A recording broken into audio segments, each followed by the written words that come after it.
बात करेंगे। भैया पावर डिलीवरी का कार का सीन ऐसा है कि अगर आपने गाड़ी की स्पीड कम करी तो आपको गियर इसका कम करना ही पड़ेगा।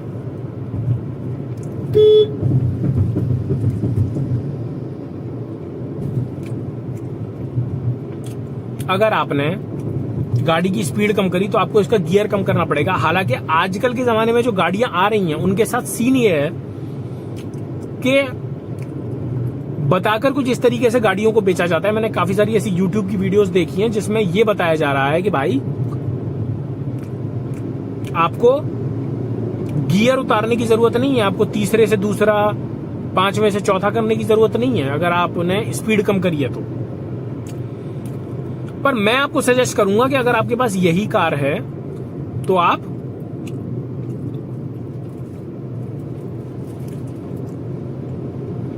थोड़ा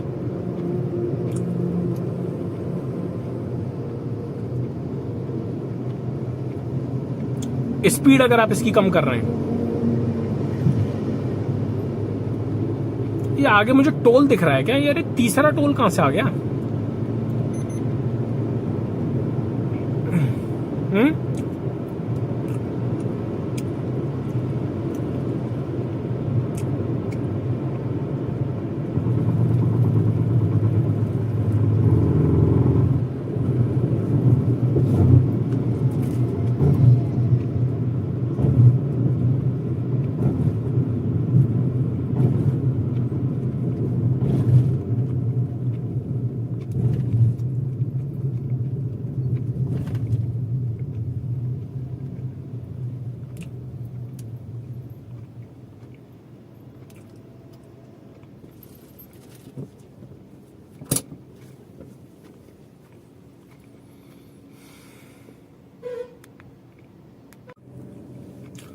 Okay guys,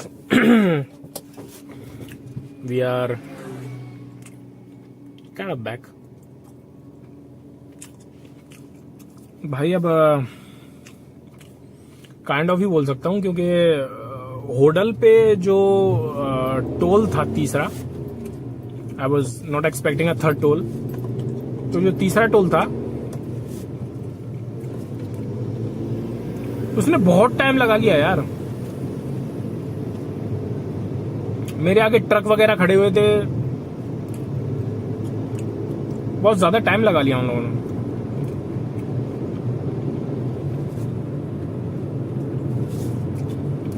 मैंने बिल्कुल उम्मीद नहीं करी थी ना।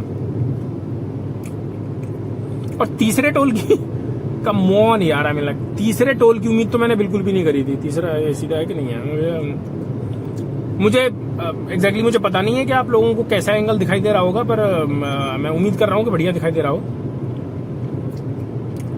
उसके बाद फिर चूंकि मेरे सर में इस हेड माउंट की वजह से दर्द हो रहा था तो मैं थोड़ा सा ब्रेक भी ले लिया बीच में। तो भैया कन्वर्सेशन पे वापस आते हैं कि जो प्रोज जो थे इस कार के वो तो मैं आपको बता चुका। अब इस कार के कॉन्स बताता हूं।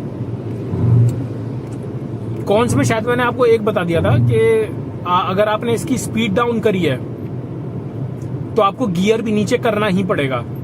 और देखिए एथिकली स्पीकिंग वैसे भी ये चीज अच्छी नहीं होती है कि आप पांचवें गियर में हैं और आपने कार का जो स्पीड है वो आपने कम कर दिया और पांचवें गियर में ही आप उस कार को उठाने की आप कोशिश कर रहे हैं। तो ये कार को इस तरीके से डिजाइन नहीं किया जाता है। ये जो भी आपसे बोल रहा है वो गलत बोल रहा है, ऐसा मत करिए।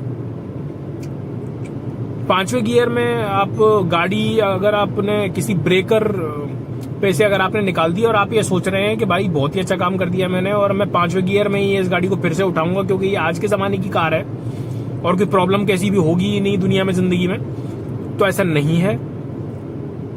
प्लीज ये रिक्वेस्ट भी है आपकी, आप अपनी गाड़ी की हालत खराब कर रहे हैं अगर आप ऐसा कर रहे हैं तो। इंजन आपका बहुत जल्दी बैठ जाएगा, बोल जाएगा, ऐसा मत करिए। अगर आपने, मैं सिर्फ सिलेरियो की बात नहीं कर रहा, मैं दुनिया की किसी भी कार की बात कर रहा हूं ऑन द प्लेनेट अर्थ। अगर आपके पास एक कार है और अगर आप पांचवें गियर में हैं, सामने किसी भी कारण से आपको रुकना पड़ गया, नाउ सपोज दैट कि एक स्पीड ब्रेकर आ गया और आपको रुकना पड़ गया, गियर कम करिए, दोबारा 1 से स्टार्ट कर दीजिए, कोई दिक्कत नहीं है। ये चीज जो है वो आपके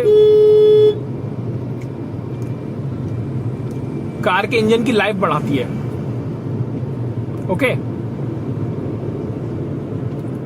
ओके, तो ये पॉइंट हमने कवर कर लिया था। दूसरा जो एक प्रॉब्लमेटिक पॉइंट है वो है इसके गियर।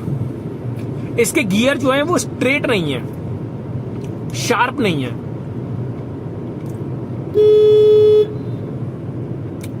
मैं समझाता हूं मैं क्या बोल रहा हूं।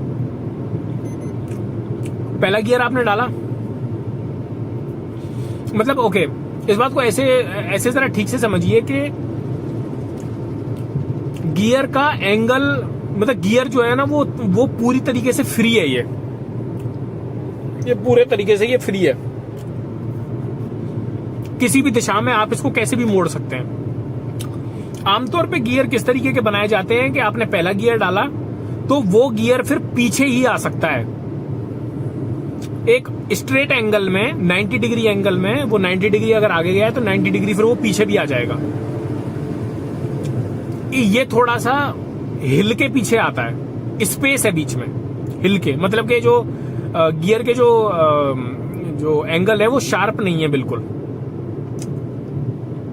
आपको पूरा अंदाजा लगाना पड़ जाएगा कि आपने सही गियर डाला भी है या नहीं। ठीक है, आपको अंदाजा लगाना पड़ेगा कि आपने सही गियर डाला है कि नहीं।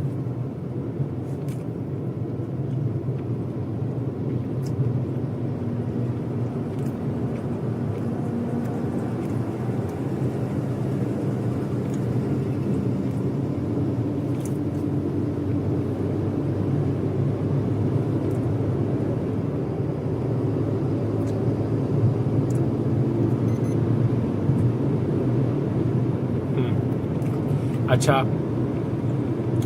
गियर आपको समझ के डालना पड़ेगा कि गियर आपने कैसे डाला है, मतलब कौन सा गियर पड़ा है। हो सकता है कभी कभी आपको देखना भी पड़ जाए कि यार मैं गियर के एंगल को देख के मैं पता करने की कोशिश करता हूं कि ये किस पे है या किस पे होगा। इसके जो गियर के जो एंगल है वो शार्प नहीं है, बिल्कुल सीधा, बिल्कुल पीछे, फिर तीसरा और चौथा, पांचवा, इस तरीके से नहीं है। गियर थोड़े से अंदर से, इनसाइड से गियर जो है वो थोड़े से टिल्टेड है, मुड़े हुए हैं यहां वहां। तो ये एक कौन आप इसका मान के चल सकते हैं। मैं इस बात को भी इस गाड़ी का कौन ही मानता हूं कि आपको स्पीड डाउन करने पर आपको इसका गियर उतारना पड़ता है। मेरे सामने अगर अभी कोई स्पीड ब्रेकर आ जाए तो मैं गाड़ी को पूरा स्लो करूंगा, उसके बाद मैं पहले गियर से स्टार्ट करूंगा। अगर आप मुझसे पूछेंगे क्या ये चीज मैंने चाही थी, क्या ये चीज मैंने मांगी थी, नहीं, जवाब होगा नहीं। मुझे भी बहुत अच्छा लगता अगर मैं कार को 5वें गियर में ही उठा पाता, पर ये इस तरीके से बनी नहीं है, ऐसा है नहीं।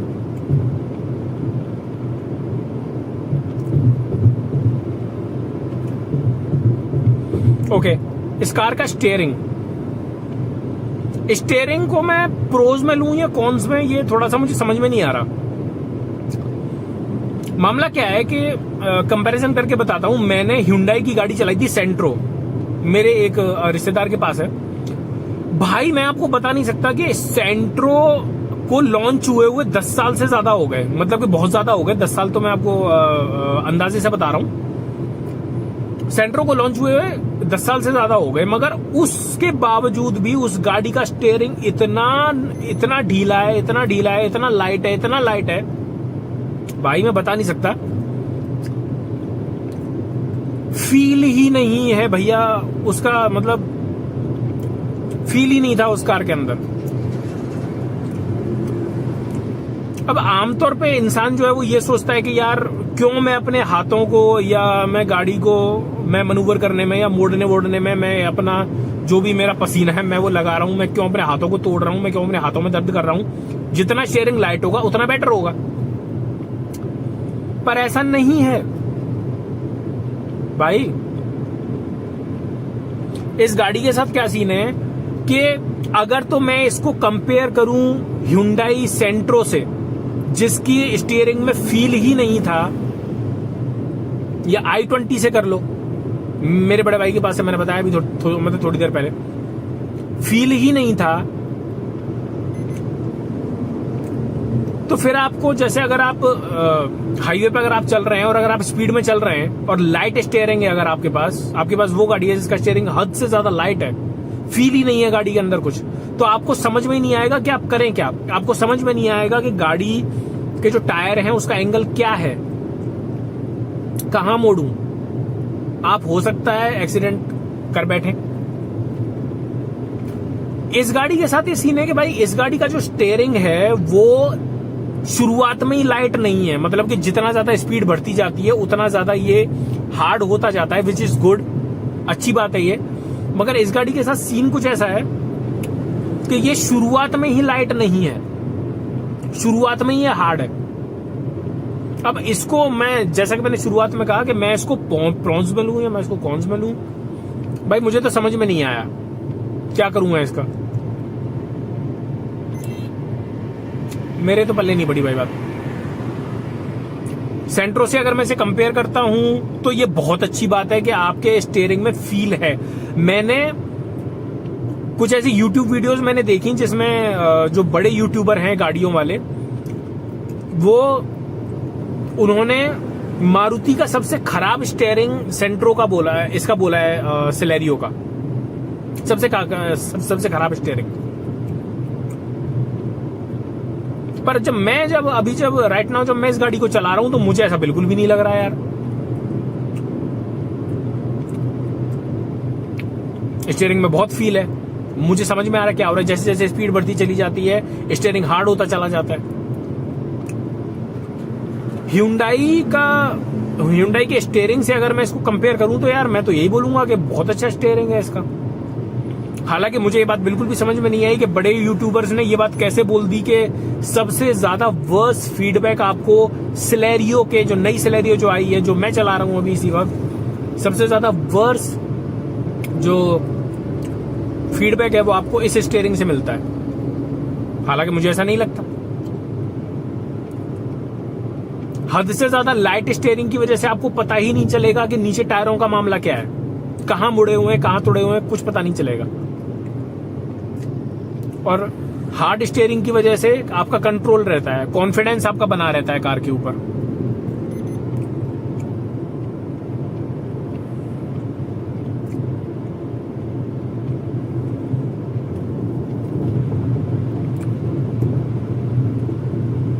तो मुझे स्टीयरिंग का समझ में नहीं आया भाई मामला कि मैं इसको कैसे बोलूं कि ये प्रोज में जाएगा या कॉन्स में जाएगा, मुझे तो समझ में नहीं आया। आप लोग अपने हिसाब से देख लेना। स्टीयरिंग लाइट नहीं है, ये मैंने बोला है कि स्टीयरिंग जो है वो लाइट नहीं है, इसका हार्ड है। अब आपको ये बात समझ में आती है तो बहुत अच्छी बात है भाई। अगर आपको लाइट स्टीयरिंग चाहिए, Hyundai की जो बात आपको समझ में आई है कि भाई Hyundai की स्टीयरिंग लाइट होते हैं तो हमको तो वैसी गाड़ी चाहिए, तो बिल्कुल आप उस पर जा सकते हैं, कोई ऐसी दिक्कत नहीं है। आप नियोस लीजिए, i10 तो खैर डिसकंटिन्यू हो गई है, मगर आप उसको ले सकते हैं, बिल्कुल कोई प्रॉब्लम की बात नहीं है।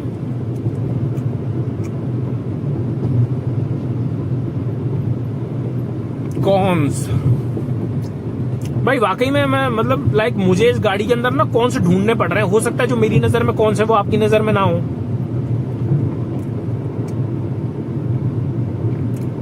गाड़ी में प्रोज जो हैं वो ज्यादा हैं, इसीलिए तो एक इंसान गाड़ी को खरीदता है। प्रोज की वजह से क्यों लेगा?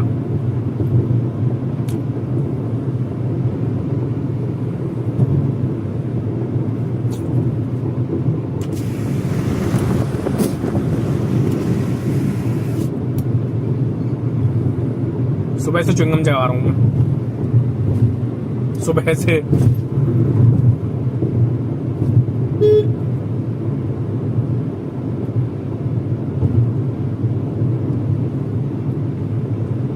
लोग मेरे सर पे इस मोबाइल को बंधा हुआ देख के ना पता नहीं क्या सोच रहे हैं यार।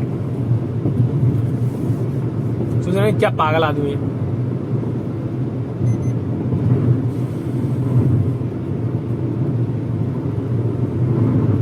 अच्छा, अब ये सवाल यहां पर ये खड़ा होता है कि मैंने इस कार को क्यों लिया जब मेरे पास सेम प्राइस सेगमेंट में 6 लाख के प्राइस सेगमेंट में जब मेरे पास दूसरी कारें थी